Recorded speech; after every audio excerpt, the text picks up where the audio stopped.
So I thought maybe it's part of my, maybe I don't communicate well. Of course, if there's an issue, main thing is on communication.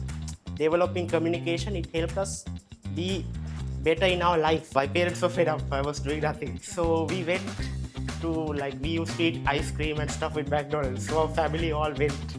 So we went all there to have some food. Then there was this poster saying recruiting team members to work at McDonald's. So my father told me he's doing nothing at home, so why don't we put him here to join? Yeah. So I was saying no, don't. Very few people your age in their early 20s would be proactive enough to think, oh, I need to improve my communication skills, so let me enroll myself into a communications class. So I actually watched a couple of your podcasts before. All right. So yes, so I've been seeing you interview like head CEOs and big corporate successful people. I think I'm the most average person you had on the podcast.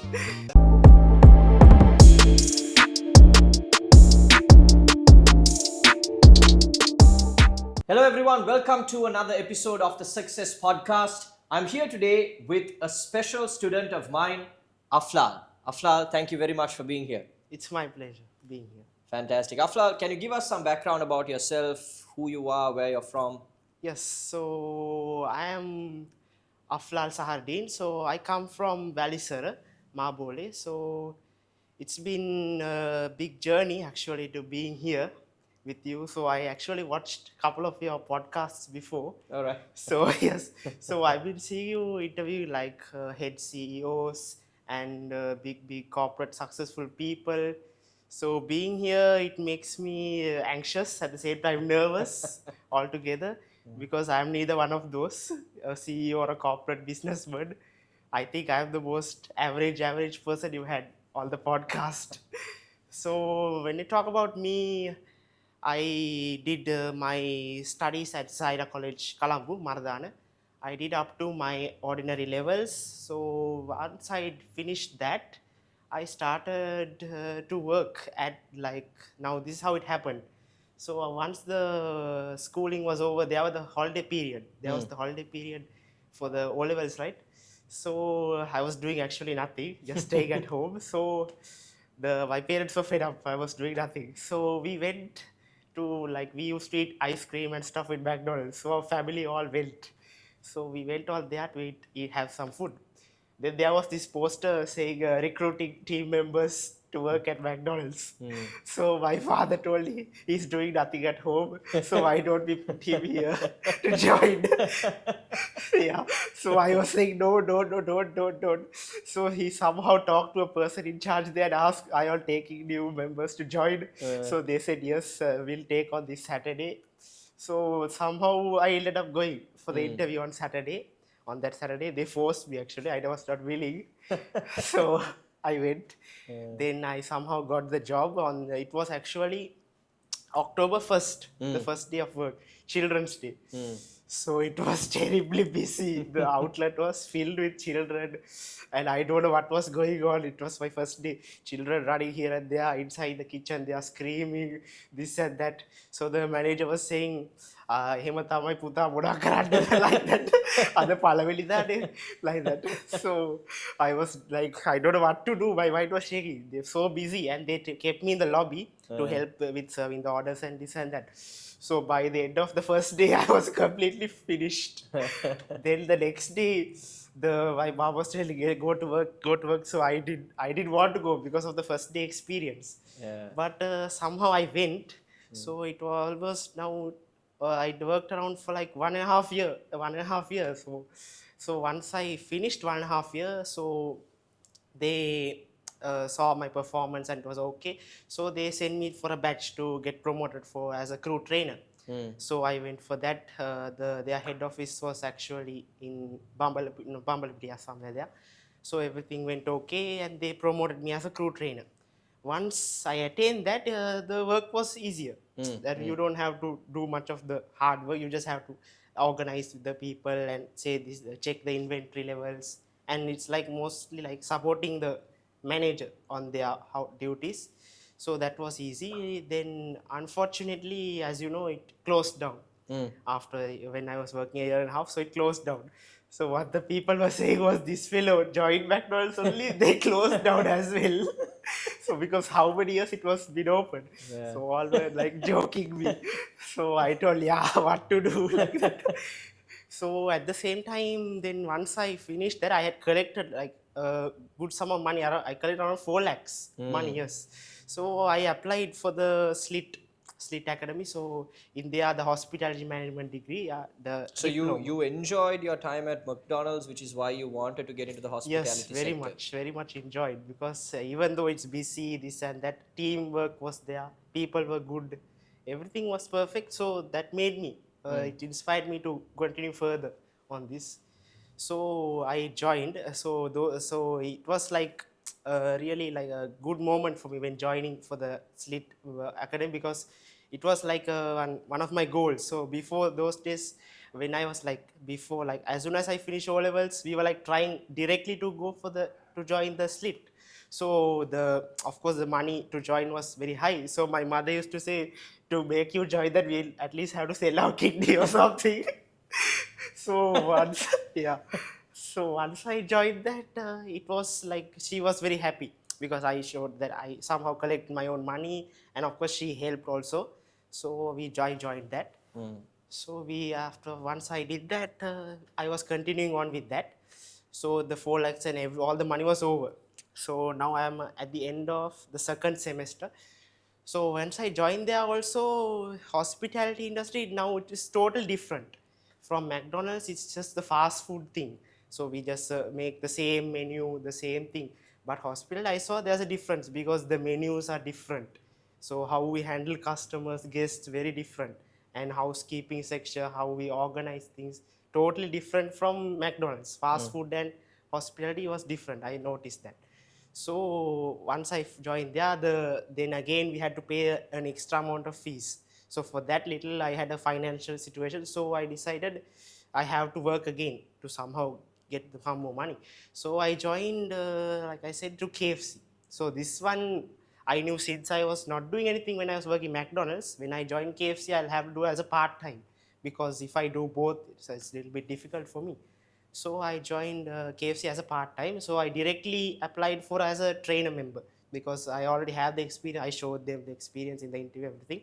So they said, okay, you can come directly as a trainer. You don't have to be a crew again. So I joined there, and from that things were all okay. So then when I was doing that thing, so there I noticed like now McDonald's, the staff and the crew were very friendly and very corporate and everything. But KFC is a different story. Yeah. So the staff was like horrendous. They don't agree with you. They always like say this and that. Like they don't listen. They say that I am not like good enough. Like I don't show them the proper ways. So they always complain to the manager. So the manager, what he knows that there are some certain kind of staff. They always complain. So he says he knows that I work. Of course, I know myself. I think I'm working to the utmost of my capability. So he supports me a lot. The manager supports me a lot, and crew members, few of them are a little bit notorious. They don't do this one. So I thought maybe it's part of my, maybe I don't communicate well. Of course, if there's an issue, main thing is on communication. So I thought maybe I have developed my communication skills like that. So actually, how I found your program was I was scrolling through Instagram. Then I found your advertisement. So from that, I joined your program. So this is how basically I'm sitting here today. That's fantastic. Now, a lot of people your age would not be proactive enough to search for a public speaking program on their own, because if you notice, even the people in your own class, a lot of them were older, Yeah. past their 40s, past their 50s. They've made it to a certain level in the corporate sector, and then they have realized, okay, now I want to improve my communication skills, so I want to join. It's either that, or it would be really young students whose parents have enrolled them into the program. Yeah. Very few people your age, in their early 20s, would be proactive enough to think, oh, I need to improve my communication skills, so let me enroll myself into a communications class, Yes. right? Do you think you felt that way because you started working at a young level, or do you have other friends as well who are thinking along the same lines as you? So I think yes. So when we, it's all about like now how, if we were just like just staying, doing nothing and everything, like you won't anyhow have the idea that I have to develop this skill and that skill. So actually, so I, since I started working and everything, yeah, since I started to work, and so this, like some of ideas automatically come to our minds that we have to develop this skill, that skill, whatever it is. So communication skill, of course, very important. So that eventually came to me that I have to develop. Now let's say you're working on a different place, not like a fast food or hospitality industry. So there, when you're working, you will have a like a different kind of skill you will need it to develop. So when I was working, my aspect was the communication skill was very important. So that's why I enrolled. So when I said you talk about friends and stuff, so friends, I, when I was schooling actually, now we were a boys school only, so we had friends like sector based. That means we didn't, I didn't associate with everyone. Associated, yes, but mostly I had like a group, like 4 friends in grade one, since grade one till grade 11, ordinary level. So we were like a group based. So in that group based, I would say everyone was doing their own. They, I don't know which skill they want to develop or anything. And actually, my best friend. So I had a best friend. I told you the previously before we start the podcast. He came with me and he laughed at me. So to believe, sorry. So to believe that he's, you won't believe me. So still at this moment, he's not doing anything. He's not. He's jobless. He's just staying at home. So I don't think because of friends, I had an impact to develop this skill. So I mean, I am the one who's pushing him to develop something for his life. So that's how it goes. I think so. When your question was, I think we need to get like interacted with something, do something. So the skills that we want will eventually come to our brain that we need to do this and that. If we don't do anything, it won't come, of course. How important is good communication skills in the hospitality sector? So of course, like I told, communication. Yeah, communication is very very important because communication skill. Of course, when we handle, we handle guests, we have to handle the staff. Now, as a crew trainer, I have to handle the staff as well as sometimes the guest. Now, once they give a complaint about the food, or once they give a complaint that this is not well done and that is, so when we go to interact them, we can't just talk whatever we want. We have to properly organize our words and say something meaningful. Otherwise, if we go and say something wrong to them, they are already frustrated with the wrong food, the wrong menu. If we go and tell them nonsense, they will blast us even more. So it's really very important. I have seen like now there was this manager. So he went and he had a complaint. Okay, so he actually, it's a good side. He really knows how to communicate well. I mean, not in English. He communicates in Sinhala. So there was this custom. He ordered a burger, a sandwich. So he was like, he ordered the sandwich. Then he came back with the tray in his hand. Then he said, it was a cheeseburger. It's called the loaded cheeseburger. So he showed to the manager. Then he asked, "Is this your loaded cheeseburger? Where I don't see any onions in it. Even the picture it says there's onions on it." So he said, "Where's the onions and cheese also very less on it?" Then he told, "No, no, sir, very sorry. Cheese, of course, yeah, we put cheese, but onions we never add to this burger. It's not on the menu card. I mean the ingredient card. It's not there." So he was very adamant. He kept on, "Where are the onions? Why? Look at this burger. You call this loaded cheeseburger? I want onions in." He said, "No, sir, listen." He was polite, very polite. He said, "No, sir, listen, if you want onions, we can give you another bun that adds onions on it. We do not add onions on this." He said, "No, no, no, no. I want to see, if you all are putting a burger, you all have to put the burger next to it, the ingredients. But we don't do that because it takes lots of space on the screen." So he went back and he took the card and he showed him properly. "See, this is the ingredients we put." But still he doesn't agree. He's saying, "No, no, I want this." So what he told, "Okay, sir, okay, you have a seat. I'll make for you a perfect burger." So he himself went to the kitchen and he dressed the burger And what to do? That guy is never going to get fixed. He put a slice of onion, and somehow waiter gave him. He was satisfied that quiz was over. So my point is the way he communicated politely, and he somehow he did not go and frustrate him more by arguing. No, nothing. He calmed the person down. He made him set, and somehow situation solved. So I think that's how communication important anywhere we go. Absolutely. Yeah. I think I don't have a similar experience to that, but I have an experience where when I used to work at World Trade Center, I used to work in one of the offices there, and they had two coffee shops, Yes. right? I won't say what the names are, Okay. but there was a very popular coffee chain that was there first initially. So everybody used to go to that specific coffee shop, and they had so much business. Every morning people were there, it was packed and all of that. And then the second coffee shop opened up maybe about a year or two after, right? So they were close to each other. They were in close proximity to each other, right? Competitor brands. And I first went into that second coffee shop, and the immediate change I noticed was as soon as I walk in, I get greeted. Good morning, sir. How are you? Right? I come in, I feel good because they're now greeting me. And I went there about 2-3 days. And usually when I like a coffee or when I like a sandwich, I am very repetitive. I go and order the same thing again and again. After about 2 days, the guy at the counter would say, sir, is it your usual order? And then I wouldn't even have to go and pick. He'll go and take it, he'll bill it for me, and he'll give it to me. And I felt so good, right? And I never went back to that first coffee shop again. Okay. Not because the food was bad. The food was really good. But the service in the coffee shop was so much better, right?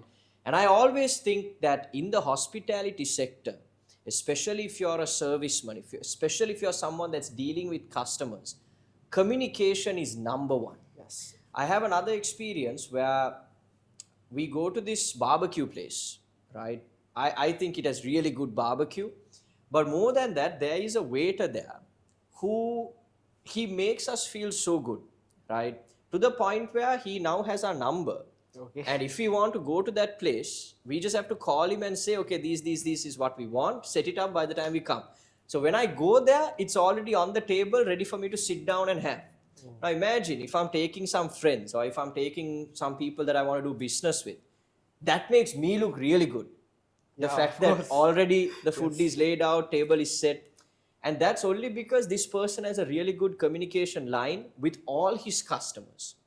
Not just with me, but he has that communication line with all the customers that come there. He gets some mad tips. Because we feel really good, Yeah. right? And that I believe in the hospitality sector, I think communication is more important than anything else you can have. Yeah, sure. Yes. Is that why you decided to pursue this public speaking class? Yeah, of course. I told you before also, yes. That's the main Fantastic. thing. Do you think that you learned something of value from our program? What did you learn? Yes, actually, I learned more than I was thinking I was going to learn. Extra, actually. Because now in your sessions, like your program, it's not just about just communication is important. We all obviously we come to your program knowing communication is important. Yes.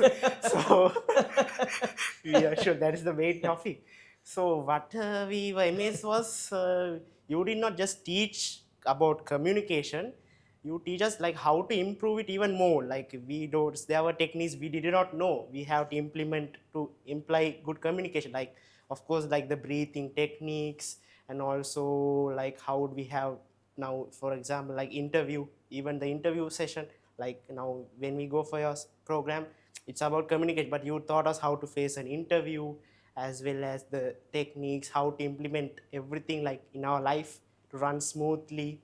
So I think it's like we had more advantage than ever by going to your podcast. What podcast was and your session. Yeah. What was one thing that you took away from the program that you think is really valuable to your own life? Actually, the last session which we had, I mean the professional etiquette, I mean like now how to dress code, like how you have to like keep like a brand name, that was the last session. So that one, like how we have to implement ourselves now, let's say our time now when there's someone says us to come at this time, how we have to like say be on time on anything, even though like now most people now they go for like interviews, like work and everything, they go on time. But when they are family, like you told, when they are family, mother, father, when they ask something, we always delay those stuff. So that also, so actually your communication, the program was more than developing communication. It helped us be better in our life. It implemented all those things. So very grateful actually to be on your program. Would you recommend this program Yes, to of someone course. I else? would always recommend to anyone who's actually struggling with communication, even he's not struggling with communication, I would say him, go and join this program. Because it's not about just communication, right? It's a way to develop your life as well, fully. So, of course, I would recommend it. Fantastic. What are your plans for the future? So my future plans, of course, yes. So like I told before the podcast started, so we are planning on going abroad on the next week of July. So it's actually 22nd, which is my birthday. So the birthday day is our flight. So my father said it's like a birthday gift for you. So we are going there, and of course we are from Dubai. We are going to Saudi for the pilgrimage and everything. So again, we are from there. We are going back to Dubai. So like I told, there is this interview, their recruitment for the cabin crew. So in the Etihad Airways. So that was like my lifetime goal to be a cabin crew. So it coming and me maybe joining and putting my details and applying for it. Let's see if I can be successful on that. I hope it does. I'm sure you will. Yeah, thank you. Fantastic. So before we wrap up, so you have been in my program. Yes. And the audience that's watching this program are either people that are struggling to speak English, Yes. or people that can speak English well but struggle to speak in front of an audience. What final message would you like to leave these people with? So I would say your program actually now, let's say the people who are struggling with communication. So it might be, of course, their background, their lifestyle, like I mean, how they associate with, and the people now, most people maybe they associate with people who don't know English, talk English. So of course, their English talking skills will be a little bad. So what they have to do is, I think they should like start more somehow one way or another associate with people who talk English a little, even though it's not very well. Associate with them, and your English skills will automatically develop. So then with that little bit of English skills developed, maybe if they come for your podcast, it will be even more further developed. It will be great. So for those who like have no idea of communication, of course, I don't know what to say. They have to, like, I mean, somehow, wherever you are, the internet is now, of course, very big thing. They can somehow, they use the internet, but no matter. So if you use the internet in a good way, so when they will come across these details about programs, whatever, neither be communication or anything else. So once they get enrolled into those things, so somehow they can develop their life. If they use anything in a good way, of course, they will succeed. Awesome. Thank you so much for being here, thanks. Aflal. I Yeah. really appreciate you taking the time. Okay, thank you, sir. All right, guys. If you enjoyed this video, make sure to share this with a friend. Let us know your thoughts down in the comments below. Subscribe to the channel and click the notification bell so that you don't miss any of our future videos coming out. Hope you guys have a great day. Until our next video, keep practicing.